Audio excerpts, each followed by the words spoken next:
السلام عليكم. كان المتنبي في عصر كافور الإخشيدي قريبا منه جدا، وكان يمدحه بقصائد كثيرة، وكان يرجو أن ينال منه أمارة يحكمها. ولكن كافور الإخشيدي كان يرى أن المتنبي غير مؤهل لحكم أمارة، فلم يعطه إياها.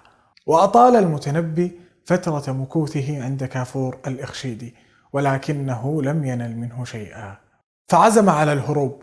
فلما كان ما عزم عليه أدركه العيد وهو في وسط الصحراء، وقد هرب من كافور الإخشيدي وليس معه في ذلك الوقت أحد.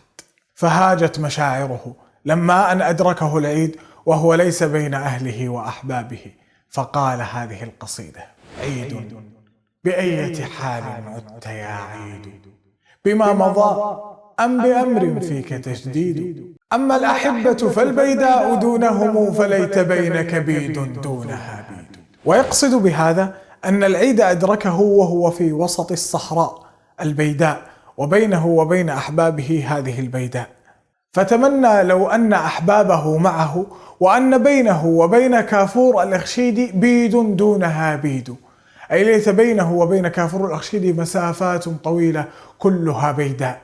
ثم استرسل في هجائه قائلا: من علم الأسود المنسي مكرمة، أقومه الصيد أم آباؤه السود، أم أذنه في يد النخاس دامية، أم قدره وهو بالفلسين مردود، لا تشتري العبد إلا والعصا معه، إن العبيد لأنجاس مناكيد.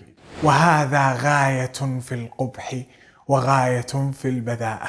يشبه كافور الإخشيدي بأنه عبد في يد النخاس، والعرب كانت عندهم سوق نخاسة كانوا يبيعون ويشترون فيها بالعبيد، فهو يقول أن أذنك كانت بيد النخاس، وكان قدرك بالفلسين مردود، أي أن الناس كانت تزايد عليك، هذا يقول فلسين وذاك يقول ثلاث، ويد سيدك على أذنك النخاس.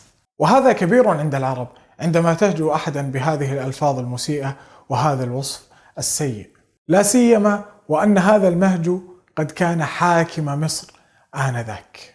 وهجاء أسياد العرب ورؤوس أقوامهم شيء لا ينسى ويخلده التاريخ، لا لحسنه بل لسوءه.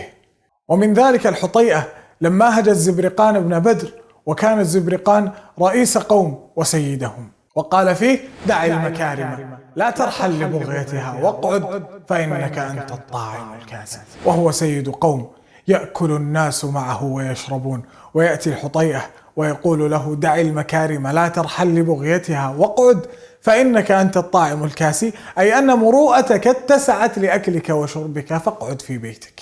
وقد غضب لذلك الزبرقان بن بدر أيما غضب، وشكاه إلى الخليفة عمر بن الخطاب رضي الله عنه.